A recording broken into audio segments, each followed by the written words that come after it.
to Yellow with Susu. Tonight's guest is Chef Raymond Shveida. Hey, Ray. Hey, how are you? I'm good. Thanks so much for joining us tonight on the podcast. Well, it's my pleasure. Can you maybe tell us a little bit about your background and how you got started in the culinary world? Yeah, sure. Of course I can. A little bit about my background. I was born and raised in the Metro Detroit area.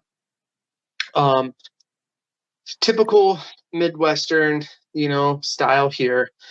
But the key factor that I had was a lot of friends and my mother too. So we all come from a Polish heritage, and it was always big events around holidays or even on the weekends for cooking, which seemed to be the centerpiece of the entertainment of having guests over. And even as a young child, we were always put to work. And that was either you're cleaning something, peeling something, chopping something, or stirring something. So I was started off very, very early in my mother's and my grandmother's kitchens and my aunt's kitchens. So it just kind of was instilled in me at a very young age.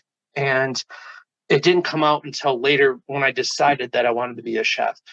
I always just had the knack for it. And I always loved food. And, I attribute my mother to a big part of my palate because she never just stuck. I mean, we always had the standard Midwest meals or the family of five meals, but she would always try different foods and cook a lot of different stuff from different ethnicities. And especially with all her friends and her people that had worked with at the time, and experiencing those different types of food and then bringing them home and then having us try them. So I was very adventurous in my palate very early. I don't think there was not a thing that I didn't like to eat or I didn't want to try, which kind of set me up. And as I got a little bit older, I found it that hanging out with friends, even as I moved into my late teens, I noticed a lot of